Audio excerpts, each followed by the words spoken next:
So all right, इस video के अंदर हम फर्दर आगे बात करते हैं जो हमारी सीरीज चल रही है 180 डेज को लेकर। आज मैं आपको ये बता रहा हूँ कि जो सर्वर मॉड्यूल है ना उसके प्रॉपर वे को हम समझेंगे। मतलब मैं AWS में जो EC2 की जो कैटेगरी है या आप उसको आप टाइप बोल सकते हो, इसके ऊपर हम थोड़ा सा डेप्थ लेवल पे जाएंगे। ये इम्पोर्टेंट है समझना भी और इसके ऊपर प्रैक्टिकल करना भी। ठीक है। अब सबसे पहले आप ये देखिए कि कितने टाइप होते हैं। अब टाइप के अंदर आपको ये देखना है, देखो आपने एक सर्वर लिया, सर्वर जब आप किसी प्रोडक्शन के अंदर लेते हो, कल को आपने एक लॉन्च किया, तो उसके पीछे कोई ना कोई टीम होगी जो वर्क कर रही होगी, कोई ना कोई रिसोर्स मैनेजमेंट की टीम होगी, या फिर ऐसा हो सकता है कि इंफ्रा किसी ने बना के रखा है, उस इंफ्रा को मैनेज किया जा रहा है, या फिर इसके ऊपर सिक्योरिटी की कोई टीम काम कर रही है। वो आपका एक सेकेंडरी पार्ट है। पहला पार्ट ये आता है कि अगर आपको सर्वर को आप फाइंड आउट करना है कि भाई कौन सा सर्वर कब कैसे कहाँ पे लेना है, किस पर्पस के लिए लेना है, ये तो मैटर करेगा ना। तो अगर आप यहाँ पे देखोगे तो कैटेगरी के अंदर बहुत से होते हैं। तो जब से जैसे कि मैं आपको बताऊं कि पहला आता है आपका जीपी। जीपी बोले तो जनरल पर्पस। आप यहाँ से गूगलिंग चैट जीपीटी से मांग सकते हो, आपको दे देगा। टाइप मांगोगे तो अगर जनरल पर्पस आपने लिया तो वाई, क्या आप एक इंफ्रास्ट्रक्चर बना रहे हो तो जनरल पर्पस ले लोगे? क्या T2 डॉट माइक्रो या T3 लेके चलते हो? ध्यान देना, ये लास्ट में आपको एक प्रॉपर बताऊंगा कि कैसे इन्वायरमेंट के अंदर काम हो रहा है। अगर टी से रिलेटेड सर्विसेज स्टार्ट हो रही है, कैटेगरी हो रही है T3 T2, है ना, नैनो, लार्ज, एक्स लार्ज, ये सारी चीजें आती हैं आपकी किसके ऊपर? General purpose.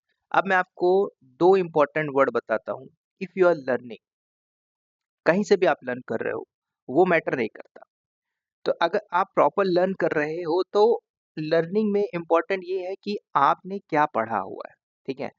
तो अगर आपने एक लिया जनरल पर्पस के अंदर, अब एक सर्वर है, मान के चलते हैं हमारा एक सर्वर। अब इस सर्वर पे क्या क्या एक्टिविटीज हो सकती है? अब सर्वर हमने क्यों लिया है? क्योंकि भाई पता है कि हमारी एक वेबसाइट है, उस वेबसाइट के अंदर लोड आ रहा है। एग्जाम्पल मैं देता हूँ, आपने एक सर्च किया क्या, www.devosbustechnology.com। तो जब आप ये हिटिंग करते हो गूगल पे, तो अगर सडनली स्पाइक आती है ट्रैफिक, तो सर्वर पे लोड आएगा। तो जब सर्वर पे लोड आता है तो वो कैसे मैनेज होगा? वो कैटेगरी मैटर करेगी ना। आपने लो कैटेगरी का ले लिया है, अब वो लोड नहीं ले पा रहा है। एग्जाम्पल मैं आपको दूसरे तरीके से समझाता हूँ। आप किसी लिफ्ट में जाते हो, लिफ्ट में ऑलरेडी सेफ्टी फैक्टर मैटर किया रहता है कि भाई आप इस लिफ्ट में 10% से ज्यादा नहीं जा सकते, लेकिन वहां पे 20 चले गए, तो 20 जाने की वजह से वो चलेगी नहीं। इन केस चला भी दिया आपने कुछ भी करके, तो क्या होगा, उस पे लोड आया, लोड होने की वजह से कुछ ना कुछ इंसिडेंट हो जाएगा। अब प्रोडक्शन के अंदर ऐसे ही किसी टाइप के किसी सर्वर को आपने ले लिया, राइट, सडनली ट्रैफिक आ गई और वो मैनेज नहीं हो पा रहा, तो प्रोडक्शन के अंदर आता है क्या, डाउन टाइम। तो जो डाउन टाइम होते हैं, उस डाउन टाइम को बोला जाता है कंपनी का लॉस टाइम। समझ रहे हो? तो कंपनी का लॉस जब बियर होगा तो कंपनी आपको छोड़ेगी नहीं। समझ रहे हो? समझो, इस बात को समझो, फैक्ट समझो। तो अगर आपको बोला गया कि हमें एक सर्वर की कैटेगरी चाहिए, तो जनरल पर्पस है। अब जनरल पर्पस के अंदर कुछ चीजें हैं, जैसे कि मान के चलो जनरल पर्पस के अंदर आप 3 से 4 चीजें काम कर रहे हो, है ना, उसकी कैटेगरी को आप फाइंड आउट कर रहे हो। तो उस कैटेगरी को जानने से पहले हमें ये देखना पड़ता है कि not only the general purpose, उसके अंदर कंप्यूट ऑप्टिमाइजेशन है, मेमोरी ऑप्टिमाइजेशन है, उसके अंदर एस्केलेटेड कंप्यूटिंग, ये सारे मॉडल है। मतलब ये टाइप है। तो अगर आपसे टाइप में पूछे तो मेक श्योर रिमेंबर कि जनरल पर्पस में कौन सी कैटेगरी आती है ना। कल को हमें पता है कि हमें नॉट ओनली मेमोरी चाहिए, हमें सीपीयू लोड मैनेज करना है। अब ये सारी चीजें कैसे होंगी? या तो AWS एडमिन क्लाउड के ऊपर काम कर रहे हो, आपकी कंपनी अगर उस पे ही है, तो मॉनिटरिंग के अंदर क्लाउड वॉच पे पूरा का पूरा मैट्रिक सेटअप होगा, then you are working for this. Otherwise आप एक मल्टी इन्वायरमेंट के में अगर काम कर रहे हो, तो मल्टी इन्वायरमेंट के अंदर क्या होगा, आपने प्रोमेथेस, डेटाडॉग, जेबिक्स उस मैट्रिक्स पे काम कर रहे हो, तो वहां पे सब कुछ आपको दिखता है, कितने लोड है, कितनी ट्रैफिक आ रही है, क्या क्या सारी चीजें हो रही हैं, ठीक है। तो अभी हम आते हैं टाइप के अंदर, इसको थोड़ा प्रैक्टिकल वे पे, थ्योरेटिकल मैंने बात नहीं करूंगा, आप वहां से उठा लीजिएगा टाइप की कैटेगरी के अंदर। तो अगर आप थोड़ा सा एक्सपांड करते हो, ठीक है, ये सारी कैटेगरी है। अब जैसे कि लेट्स गो अनदर, मैं 3-4 पॉइंट मूव करता हूँ।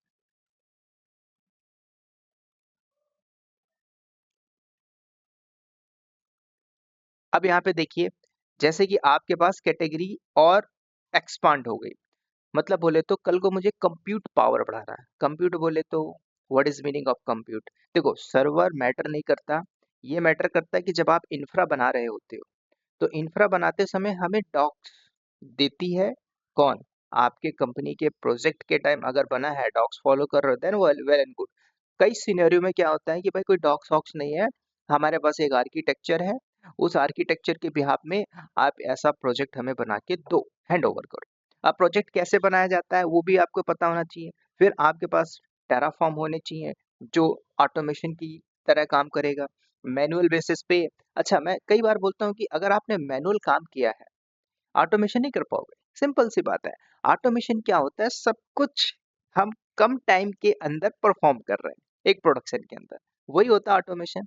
उसके अंदर स्क्रिप्टिंग हो, सेल स्क्रिप्टिंग हो, पाइथन स्क्रिप्टिंग हो, वो सारी कैटेगरी यहीं पे आ जाती है।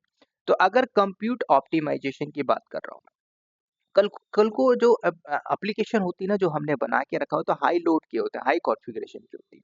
तो उस लोड को अगर मैनेज करना पड़े, जैसे कि जैसे कोई गेमिंग ऐप है, ठीक है? उस पे अगर कोई काम कर रहा है या फिर उसको कोई अटैक कर रहा है, उस पे काम कर रहा है, तो भाई हमें ये देखना पड़ता है कि इस पे हमें मॉड्यूल पे भी काम होता है। जैसे कि हमें इस पे ज़्यादा लोड हो रहा है, जैसे कि मशीन लर्निंग मॉड्यूल की बात करें, तो मशीन लर्निंग जब अगर आप यूज़ करोगे, तो क्या एडब्ल्यूएस अपने सबमिट के अंदर चीज़ें नहीं करता क्या? एमएल ऑफ मशीन लर्निंग, ये सारी चीज़ें हैं सर्विसेज़ के अंदर। तो क्या ये कैटेगरी आपको ज़रूरत नहीं पड़ेगी? ज़रूरत पड़ेगी भाई। कल को मेमोरी से रिलेटेड आपको जैसे आर से रिलेटेड सीरीज है, एक्स से रिलेटेड है, जेड से रिलेटेड सीरीज है, वो आपको देख लीजिएगा। मैं आपको जस्ट ये बता रहा हूँ, टाइप को समझिए, प्रोडक्शन पे कहाँ पे यूज करना है, ये मैटर करता है। अब कई बार ऐसा होता है कि आपसे पूछा टाइप्स ऑफ EC2 इंस्टेंस, तो आपने उसको ना बता के कि general purpose compute optimisation, memory optimisation, accelerated computing, है ना, HPC हाई परफॉर्मेंस कंप्यूट, तो इनको ना बोल के आप लोग क्या बोलते हो? ये आप बोल देते हो capacity reservation, dedicated host, reserve instance, saving plant, spot request, spot, है ना।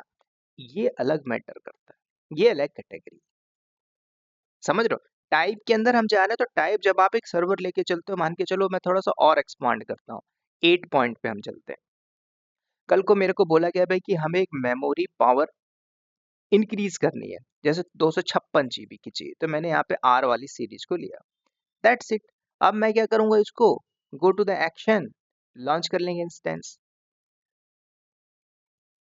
अब आपसे पूछ रहा है कि क्या कैटेगरी है, तो आपने ये सेलेक्ट किया। कौन सा आपको यहाँ पे ओएस सेलेक्ट करना, वो ओएस सेलेक्ट कर लोगे। उसके बाद जब मैंने ये सेलेक्ट किया, तो 32 vCPU, 256 GB की मेमोरी है। अब इस पे कॉस्ट भी उसी लेवल पे आएगा। अब ये कॉस्ट कैसे मैनेज होता है, मैंने आपकी वर्ड बताया था। अगर आप आई आई थिंक वो पेड है, तो आप नहीं देख पाए होगे उस प्रोजेक्ट को। तो उसके अंदर जो टीम काम कर रही होती है ना, तो टीम जो होती है ना, बिलिंग टीम और रिसोर्स मैनेजमेंट टीम, दोनों को समझो। कल को आपको बोला गया कि प्लीज लॉन्च वन सर्वर किसी के लिए, फॉर इंटरनल टेस्टिंग के लिए या डेवलपर के लिए। आपने अगर मान के चलो इसी सर्वर को सेलेक्ट करके अपने मर्जी से, हालांकि आपके पास ये राइट्स नहीं होते, अगर आपने आईएम को प्रॉपर लर्न किया होगा, तो आईएम एक छोटा मोटा टॉपिक नहीं है कि आईएम में अंदर कि एक यूजर बना के दे दिया, उसके अंदर परमिशन दे दिया, खत्म। उसके भी सिनेरियो होते हैं, उसके भी रियल टाइम क्वेश्चंस होते हैं, उसके बीच में भी काम होता है। कल को आपको बोला गया कि भाई go to the client section के अकाउंट में, मैनेज दिस पर्टिकुलर सर्विसेज, तो वो आईएम के थ्रू ही होगा ना। नॉट ओनली कि आप एक रूट की पावर पे जाके उसके उसके सर्वर में जाके काम करोगे, पॉसिबल ही नहीं है। तो ये समझना है। तो आप ये समझिए, अगर आपने लॉन्च कर भी दिया, तो इसमें कॉस्टिंग जो आ रही है, जैसे हमने AWS मशीन को लिया, AWS को लिया, तो इसमें देखो ऑन डिमांड के अंदर लिखा भी है यहाँ पे, सूजे लेते हो, लिनक्स, विंडो, उबंटू, जैसे हमने RHEL ले लिया, तो दो 2.46 पर आवर इसमें चार्जेस लगेगा। अब वो बंदा 10 आवर के लिए चलाया, 10 दिन के लिए चला या 10 घंटे के लिए चलाया, तो मैं अप्रोक्सीमेटली 3 लेके चलता हूँ, तो मतलब $30 आ गया। $30 बोले तो 8 से मल्टीप्लाई करो, 8 24, 2400 रुपये आ गया। मतलब 2400 रुपये उसने इसके ऊपर अपना इंटरनल टेस्टिंग कर दी, राइट। एक छोटा सा एप्लीकेशन ही रन किया होगा सर्वर को लॉन्च करके। अब ये लोग ये जो काम हम करेंगे हम फ्री टियर के अंदर कर रहे हैं ना, अभी लर्निंग लर्निंग पर्पस के लिए, लेकिन प्रोडक्शन के अंदर ऐसा नहीं आता। आप एक नॉर्मल यूजर रहोगे, आपके पास वो भी राइट्स नहीं होंगे भाई, आप कुछ कर भी नहीं सकते। अब ऐसा भी होता है ना कि भाई कंपनी मल्टी टूल्स पे काम कर रही, मल्टी टियर पे काम कर रही, टिकट टिकट के ऊपर काम हुआ, टिकट रेज हुआ, टास्क आपको असाइन हो गया। अब आपको बोल देगा 2 days please assign the task. अब उस 2 डेज के अंदर आपको मेंटली हरासमेंट भी हो सकता है, आपको चैलेंजेस भी दिया जा सकता है, आपको सॉरी से धमकी दे दिया, आपको नौकरी, कुछ भी हो सकता है ना, वो डिपेंड्स ऑन आपका ऊपर जो बैठा हुआ बॉस है, मैनेजमेंट है, किस टाइप का है। तो सब कुछ बियर करना पड़ता है, सब कुछ समझना पड़ता है, समझ रहे हो। तो ये कैटेगरी में बता रहा था कि जैसे कि क्या मैं बोला था, भूल गया, कि कंप्यूट ऑप्टिमाइजेशन चाहिए या फिर मेमोरी से रिलेटेड हाई कॉन्फ़िगरेशन चाहिए, तो आप यहाँ पे सेलेक्ट करोगे। अच्छा, कल को मुझे नहीं या ये नहीं चाहिए, तब आप फिर और कैटेगरी के अंदर जा सकते हो, है ना। पूरी की पूरी सर्विसेज है भाई।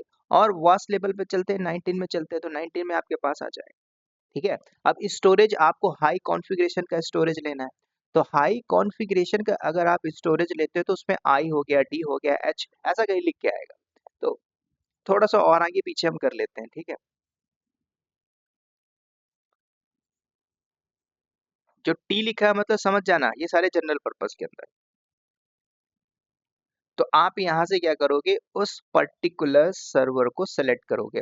और हाँ, एक बात ये भी बता देता हूँ, कई बार ऐसा होता है कि जैसे हमने अपने प्रोडक्शन के अंदर एक मैनुअल इंफ्रास्ट्रक्चर बना के रखा हुआ, मैनुअल बोले तो एक लाइव प्रोडक्शन एनवायरनमेंट बनाया है, जो बोलते हैं एडब्ल्यूएस के अंदर। एडब्ल्यूएस के अंदर हमने जो प्रोजेक्ट बनाया वो मैनुअल बेसिस पे बनाया है। उसको बनाने में मुझे जो टाइम लगा था, 3 घंटा लगा था। यू आर लर्निंग, आपको सर्विसेज नहीं पता, आपको हो सकता है 6 9 10 घंटे लग सकते हैं, बट बशर्ते ये है कि एडब्ल्यूएस की सारी सर्विसेज आनी चाहिए। एसएसएम में कैसे काम किया जाता है, सिक्योरिटी हब में कैसे काम किया जाता है, वीपीएन को कैसे इंस्टॉल, सब कुछ वो इनके इंफ्रा होता है। कैसे डेटाबेस को कनेक्ट किया जाता है, कैसे कोड पाइपलाइन बनाई जाती है, वो सब कुछ आएंगे जब एक इंफ्रा बनाते हो, तो इसमें कैटेगरी आ जाती है। तो ये एक सिंपल सी कैटेगरी है कि भाई आपने जनरल पर्पस, कंप्यूट ऑप्टिमाइजेशन, है ना, मैं यहाँ पे लिख देता हूँ सो दैट आप इसको समझ पाओ। General purpose, compute optimisation, memory optimization, है ना, ट्रांसफर एस्किलेशन, ये इतना आपको बताना है टाइप्स के अंदर। अब इन टाइप्स के अंदर वो डेप्थ लेवल पे नहीं जाएगा, क्यों नहीं जाएगा। अभी आप जैसे R45, ठीक है, R15 बाइक का नाम ही मैंने ले लिया, R1567 करके लिया हुआ कैटेगरी, आपको उसको क्या लेना देना। आपको बस ये जानना है कि ये कैटेगरी है, उस कैटेगरी को आप लेते हो तो उसके अंदर कॉस्ट कॉस्ट मैटर करता है। कल को मान के चलो आप वर्किंग हो, या फिर आप झूठ बोलते हो कि आई एम वर्किंग, क्योंकि आप एक नॉर्मल यूजर हो, तो बेस्ड ऑन आपकी जो एक्टिविटीज होगी, जो डे टू डे एक्टिविटीज, आपने बोला कि मैं सर्वर लॉन्च करता हूँ, EC2 लॉन्च करता हूँ, ऐसा नहीं है कि लॉन्च नहीं होता, होता है। अगर होता है तो क्यों होता है, किसके लिए आपने लॉन्च किया, कि आपने प्रोडक्शन, क्योंकि ऑलरेडी वेबसाइट है, ऑलरेडी डोमेन एक्टिव है भाई, ऑलरेडी वहां पे लोग एक्टिव है। जैसे IRCTC पे आप जाते हो, क्या बैकएंड से कोई चेंजेस डिप्लॉयमेंट, मानिए कंटिन्यूस इंटीग्रेशन, कंटिन्यूस डिप्लॉयमेंट जो हो रही है, वो बैकएंड से डेवलपर काम कर रहे हैं, उन्हीं को अगर कोई चेंजेस करना है तो वो इंटरनल स्टेजिंग एनवायरनमेंट में करेंगे। अब स्टेजिंग के अंदर सक्सेसफुली डन होता है, then deploy in the production environment. समझ रहे हो। तो क्या इसको एक अकेला बंदा करता है? नहीं, कभी नहीं करेगा। तो मैं क्यों बोलता हूँ कि आप अपने प्रोफाइल को मल्टीपल्स जॉब के बिहाफ में स्विच कर सकते हो, चाहे वो क्लाउड इंजीनियर हो, एसआरई इंजीनियर हो, डेवऑप्स इंजीनियर हो, नेटवर्क इंजीनियर हो, है ना, डेटाबेस इंजीनियर हो, है ना, स्क्रिप्टिंग अच्छी आती हो, डॉकर है, क्यूबरनेटिस आते हैं, तो आपकी प्रोफाइल बहुत सी बन के आएगी। पहले आपको वो आना तो चाहिए, in front of the interviewer आपको बोलना आना तो चाहिए, तभी जाके आपकी जॉब लगेगी। इस 2025 26 27 आने वाले समय में बहुत खतरनाक है, समझ रहे हो। तो ये एक कैटेगरी थी। अब इसमें मैं कोई कैटेगरी लॉन्च नहीं करूंगा। यस, ये बता सकता हूँ कि ये जो कैटेगरी ली जाती है, कब ली जाती है। अब इसको लॉन्च करने के पीछे एक मकसद ये होता था कि प्रॉपर एक आर्किटेक्चर बनाना पड़ता है। अब इंफ्रा का पार्ट बोला जाए तो वीपीसी तो चाहिए चाहिए, उसके अंदर सबनेटिंग करना पड़ेगा, है ना, पब्लिक सबनेट प्राइवेट सबनेट में रखना पड़ेगा। नेट गेटवे क्या होता है, difference between NAT gateway NACL. आपको लगता है कि इंटरव्यू में पूछ लेगा difference between NACL and NAT ना, वो आपसे इस पे डेप्थ लेवल पे जाके चलेगा। पूछेगा कि भाई already we have infra deploy, कुछ साधारण सी डिडॉस आ गया, अटैक आ गया, then how you to resolve this, कैसे आप रिसॉल्व करोगे। लोग फंसते यहीं पे हैं, और आपको फंसाने का मकसद भी यही रहता है कि आपका वे क्या है, कि आपने वाकई में काम किया है कि आप हवा में बात कर रहे हो। तो जो हवा में बात कर रहे हो तो हवा की तरह आप निकल भी जाओ। अगर आपके पास दम है तो आप हवा को भी फाड़ दोगे। मेरा सिंपल सा कहना रहता है भाई, मैं सिर्फ बात करता हूँ knowledge. You have a knowledge, get the job. नहीं है नॉलेज तो आप की मर्जी, आपको जो सही लगता है वो करिए। ठीक है, नाउ नेक्स्ट पार्ट पे बात करते हैं। यहाँ पे EC2 की जो कैटेगरी है वो तो ठीक है। Now see one more thing, कि अगर मैंने बोल दिया कि हमें एक सर्वर चाहिए, तो कौन सा सर्वर चाहिए। सी वन मोर सिनेरियो बता रहा हूँ। एक वर्किंग गाय है, अब वो वर्किंग है, छोटा मोटा नहीं है, 10 साल एक्सपीरियंस का है। उसको उसको भी नहीं पता था कि भाई हमें अगर एक सर्वर लेना है तो क्यों। अब यहाँ पे ध्यान देना, अब सर्वर के अंदर जब आप पढ़ते हो कि भाई ऑन डिमांड, है ना, इसको मैं कलरफुल करता हूँ। आपने बोला लेट मी कवर दिस, ठीक है, लेट्स सी, जैसे कि ऑन डिमांड, दूसरा हो गया स्पॉट, तीसरा हो गया डेडिकेटेड, चौथा हो गया रिजर्व इंस्टेंस, ठीक है, उसके बाद हो गया सेविंग प्लान। तो ये जो कैटेगरी दे रहा है कौन, EWS, ये आपको सिर्फ ये समझना है कि जो ऑन डिमांड, ऑन डिमांड का मतलब क्या है ना। जैसे कि आप एक फ्लाइट बुकिंग करते हो, तो फ्लाइट आप डायरेक्टली जाइए गो, इंडिगो, बीगो पे जाके आप बुक कर सकते हो, उसमें कॉस्ट अलग दिखेगा ऑन डिमांड में, है ना। आप किसी दूसरी वेबसाइट पे जाओगे, उस पे हो सकता है 500 1000 रुपया कम दिखेगा, ठीक है। कहीं डेडिकेटेड में जाओगे भाई, मतलब स्पेशल सीट चाहिए, तो उसका प्राइस अलग होगा, हाई होगा, है ना। आपको पता है कि भाई मुझे लंबा टूर जाना, तो आपने रिजर्व कर लिया 6 महीने का, 7 महीने का, ठीक है। आपको लगता है कि उसी के अंदर सेविंग चाहिए, तो आप सेविंग प्लान भी ले सकते हैं। तो ये जो मॉड्यूल है, अब इसको क्या बोलोगे, इसको टाइप बोलोगे क्या। कई केसेस में लोग इसको बोल देते हैं sir on demand, spot instance, ठीक है। जो ये सारे मॉडल दिख रहे हैं, अगर आप सर्च करोगे चैट जीपीटी से मांगना what is on demand, what is spot instance, what is dedicated, what is reserve instance, तो ये जो मॉडल है, मतलब ये जो सर्वर की कैटेगरी है, एक स्पेसिफिक पर्पस के लिए यूज किया जाता है। एग्जाम्पल मैं देता हूँ, आपने एक सर्वर लिया ऑन डिमांड में। ऑन डिमांड का मतलब क्या होता है, कभी भी प्रोडक्शन के अंदर इसको यूज नहीं किया जाएगा, कि आप इस पे पूरी की पूरी एप्लीकेशन डिप्लॉय कर दो। क्यों नहीं करोगे, इसके पीछे मैं लॉजिक बताता हूँ। देखो, मुझे पता है कि मैं यहाँ से जाके एक सर्वर लॉन्च कर लेता हूँ, बैकएंड में यूनाइटेड स्टेट के नॉर्दर्न वर्जीनिया के अंदर एक फिजिकल डेटा सेंटर होगा, वहां पे सर्वर रन हो जाएगा। यही तो वर्चुअलाइजेशन। मुझे नहीं पता ना कि उसमें कौन सा क्या फिजिकली डिवाइस लगी है, लैन लगा है कि नहीं लगा है, मुझे नहीं पता ना। मुझे तो ये पता है कि मुझे एक सर्वर चाहिए, जस्ट मैंने ले लिया एग्जाम्पल के लिए, ये सर्वर है हमारे पास। अच्छा, मैं एक लॉन्च भी कर लेता हूँ। तो जैसे मेरा सर्वर है, मैंने इसको स्टार्ट कर दिया। अब ये सर्वर है तो ये बैकएंड में कहाँ पे होगा, डेफिनेटली होगा नॉर्दर्न वर्जीनिया के डेटा सेंटर में। तो अगर आप एक इंफ्रा बना रहे हो, तो इंफ्रा बनाते समय डॉक्स, दूसरा कॉस्ट, तीसरा बिलिंग की टीम, चौथा रिसोर्स मैनेजमेंट की टीम, ये प्रॉपर वर्क करेगी। बाकी जो डे टू डे एक्टिविटीज होती है वो अलग अलग काम करती है, समझ रहे हो। तो ऑन डिमांड के अंदर अगर आपने एक सर्वर लिया, तो उसका प्राइसिंग फैक्टर देखिए। प्राइसिंग अगर 20 रुपए है, हालांकि आप चेक कर सकते हो गूगल पे, आवरली बेसिस पे दे रहा है। आपने ऑन डिमांड में लिया 20 रुपए, लेकिन ये सारी चीजें देखी जा रही है। कौन देख रहा है, बिलिंग की टीम। वो आपको छोड़ेगी नहीं, क्योंकि उसका काम ही है भाई, प्रॉपर मैनेजमेंट ऐसे ही काम होता है। आपको नहीं पता कि बिलिंग क्यों बढ़ा, है ना। जैसे कि बात करें कि एक वर्ड है, कहीं पे भी आप बिजनेस भी करो, तो आपको ये देखना है भाई कि जो कॉस्ट है ना, वो उसके बियॉन्ड नहीं होना चाहिए, ठीक है। जैसे टारगेट दिया गया 10 लाख, 10 लाख के अंदर हमें बिलिंग को अपडेट करना है, पे करना है। अब 10 की जगह मान के चलो 25 लाख आ गया। तो जब 25 लाख आ गया तो किस सिंपल है यार, इसको फिर मैनेज मैनेज करना दिक्कत है। अब ये 25 लाख कहाँ से आया होगा? कहीं न कहीं रिसोर्स अनवांटेड चल रहे होंगे। तो जब आपने स्पॉट पे लॉन्च किया, तो आपसे बोला जाएगा ना कि आपने क्यों किया? अच्छा, अगर आपको बोला गया कि अभी स्पॉट पे ही लॉन्च कर दो, तब आप स्पॉट पे करोगे। तो स्पॉट का कॉस्ट अलग होगा, बिडिंग लग रही है यहाँ पे। मान के चलिए, यहाँ पे ₹20 थे तो ₹12। अब ऐसा सिनेरियो आ गया कि नहीं हमें एक रिजर्व टाइप का चाहिए, एक डेडिकेटेड होस्ट चाहिए जो कॉस्टली है, तब आप एक डेडिकेटेड ले लोगे।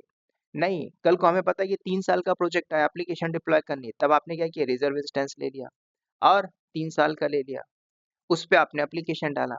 अब ऐसा थोड़ी है कि भाई आपको टेस्टिंग करना है तो टेस्टिंग के लिए आपने भाई ऑन डिमांड टेस्टिंग करना है तो टेस्टिंग के लिए आपने क्या किया रिजर्व इंस्टेंस में जाके एक सर्वर को 1 साल के लिए लॉन्च कर दिया। तो उसमें बिलिंग आएगा ना, तो बिलिंग बढ़ता जाएगा। तो अब ये सारी चीज़ें जो सर्वर जो रिसोर्स चलते रहते हैं उनको भी डिलीट करना पड़ता है। अननेसेसरी जो सर्विसेज चली उनको स्टॉप मारना पड़ता है, तो वो कौन करता है? वो अलग टीम करती है। तो मैं क्यों बोलता हूँ कि आईएम के ऊपर डेडिकेटेड हर यूजर अपना अपना काम करता है। अब यूजर पे भी एक ग्रुप बना दिया जाता है, जैसे फॉर एग्जांपल के लिए एक टीम है सिक्योरिटी मैनेज कर रही है, तो वो सिक्योरिटी नॉट ओनली की जैसे सिक्योरिटी की बात करूँ तो आप एनएसीएल बोलोगे, है ना, सिक्योरिटी ग्रुप बोलोगे, है ना, नेटगिट, आपके माइंड में चल रहा होगा। जबकि एक्चुअल में सिक्योरिटी बोले तो एक बार जब इंफ्रा बनाया गया तो उस पूरे इन्वायरमेंट के इंफ्रा की सिक्योरिटी को मैनेज करने के लिए टीम बैठाई जाती है जो सिक्योरिटी मैनेज करती है। नॉट ओनली एडब्ल्यूएस की बात करें, कोर डेवऑप्स के अंदर बात करें, ये इंटायर मल्टी प्रोजेक्ट्स के अंदर काम कर रहे हो तो वहां पे भी टीम काम करती है। बशर्ते ये है कि किस टाइप का मैट्रिक्स मॉनिटरिंग टूल को यूज किया जा रहा है। ठीक है, तो ये इंपॉर्टेंट है।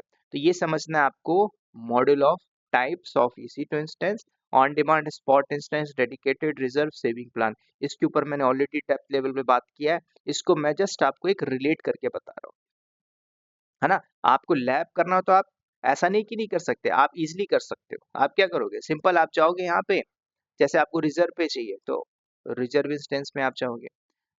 अब यहाँ से आप जाके go to the purchase reserve instance, यहाँ से आपने परचेस किया। अब कौन सा प्लेटफॉर्म चाहिए? अब इन्हीं से रिलेटेड आपसे डेप्थ लेवल पे पूछेगा क्वेश्चन। एग्जांपल भी दे देता हूँ, अगर आपसे पूछ लिया कि you know about the reserve instance, तब आप बोलते यस आई नो। अब आपसे पूछ लेगा कि व्हाई वी आर यूजिंग। कई बार ऐसा होता है कि भाई हमारे पास जो प्रोजेक्ट आया है, जैसे मान के चलो एक एक्स नाम की कंपनी है, उसके पास 3 साल का प्रोजेक्ट है, तो उसने क्या किया रिजर्व इंस्टेंस लिया। कौन सा सर्वर चाहिए? जैसे मान के चलो हमें चाहिए रेड हैट इंटरप्राइजेस, है ना। क्लासेस के अंदर कौन सा चाहिए? कन्वर्टिबल या स्टैंडर्ड? तो इसके ऊपर मैंने कई बार बताया, जैसे मैं स्टैंडर्ड ले लेता हूँ। और 3 साल का मैंने टाइम पीरियड, तो कई बार पूछ लेता मिनिमम टाइम पीरियड क्या होता है रिजर्व के अंदर, मैक्सिमम क्या होता है, तो आप इसको चेकआउट करके बता देना। पेमेंट के भी ऑप्शन होते हैं, पेमेंट के no upfront, partial upfront, full upfront, मतलब ऑल अपफ्रंट, ये 3 ऑप्शन है ना। इसके भी मैंने कई वे बताया हुआ है। तो आप तो ये देखना है कि आप किस टाइप की कंपनी में, कंपनी के पास पूरा पैसा है तो ऑल अपफ्रंट मारोगे तो कुछ डिस्काउंट्स मिल जाएगा। सर्च मारोगे जैसे अमेजोन में परचेस किया जाता है, तब आपको बता देगा भाई कि $680 आएगा। अब इसको कन्वर्ट कर लीजिए 7 है ना। अभी देखो यहाँ पे जो 36 मंथ का है, आप वन टाइम पे कर रहे हो तो इतना डॉलर देना है, खत्म। अगर आप यही कैटेगरी करते हो कि भाई नहीं मैं पार्शियल देना चाहता हूँ, नाउ सर्च द मॉडल। तो पार्शियल जब दोगे तो कुछ प्राइस कम हो जाएगा। भाई आपको थोड़ा ऐसे ऐसे देना पड़ेगा, पार्शियल पे दोगे स्टैंडर्ड के अंदर है ना। आप इसको धीरे धीरे पे करते जाओगे। वो भी लगता है कि नहीं करना मुझे, नो अपफ्रंट में करना, मतलब मैं एक प्रकार से ईएमआई दे रहा हूँ, तो ये भी आप कर सकते हो। तो उसमें कॉस्ट वेरी करेगा। जैसे आपने क्रेडिट कार्ड से 2 लाख का माल ले लिया, लेकिन जब आप 2 लाख का माल खरीदते हो तो पे करते करते 2.5 लाख चला जाता है। समझ रहे हो? क्यों? क्योंकि आप गरीब हो, मतलब क्रेडिट कार्ड लिया तो गरीब ही हो ना। लेकिन आपके पास 2 लाख स्पॉट में आपने 2 लाख दे के ले लिया। समझ रहे हो? समझदार आदमी क्या करेगा? नहीं भाई मैं चार्ट पेमेंट में कर दूंगा, 50 50 50, 4 महीने में खत्म। तो ये होते हैं मॉड्यूल ऑफ, मतलब जो सर्वर है सर्वर की कैटेगरी। अब अब ध्यान देना, अगला जो सिनेरियो बताऊंगा मैं विद लैब के साथ बात करेंगे। ठीक है, लैब मतलब क्या? ये जो सारी सर्विसेज देख रहे हो, वॉल्यूम, स्नैपशॉट, ये सब जब मैं बनाऊंगा आगे फर्दर, तो उसके ऊपर सब कुछ कवर आउट हो जाएगा। आप क्या ये मुझे लॉन्च करने की जरूरत है? नहीं ना। क्यों क्यों आप फ्री टियर के अंदर अननेसेसरी कर दोगे? क्यों? क्योंकि अगर आप चाहते हो let's go to the billing and cost management, क्या इस मेरे सर्वर के अंदर बिलिंग और कॉस्ट होगा? यस, डेफिनेटली होगा। कॉस्ट जो होगा वो मुझे शो ऑफ कर रहा होगा लाइव प्रोडक्शन के अंदर कि भाई कितना कॉस्ट है, कौन सी चीजें चल रही, भाई आपके पास $0.9 ये कैसे आ गया, है ना? सब कुछ है। तो बिलिंग के अंदर जो स्पेसिफिक टीम है वो मैनेज करेगी, याद रखना। तो आप चाहो तो अपनी प्रोफाइल बना सकते हो, लर्न द नॉलेज, मतलब नॉलेज लेने के बाद सब कुछ पॉसिबल है। समझ रहे हो? वो चीज समझो। कॉस्ट एक्सप्लोरर, हाँ, अगर आप एक ऐसी प्रोफाइल बनाते हो, मैं बिलिंग के अंदर काम करता हूँ, तो यहाँ पे आप देख सकते हो कि टोटल कॉस्ट है $1। मैं चाहूँ तो इसको पे कर सकता हूँ, लेकिन ₹80 बहुत ज़्यादा है। लेकिन एवरेज मंथली कॉस्ट कितना जा रहा है? $0.19। ठीक है?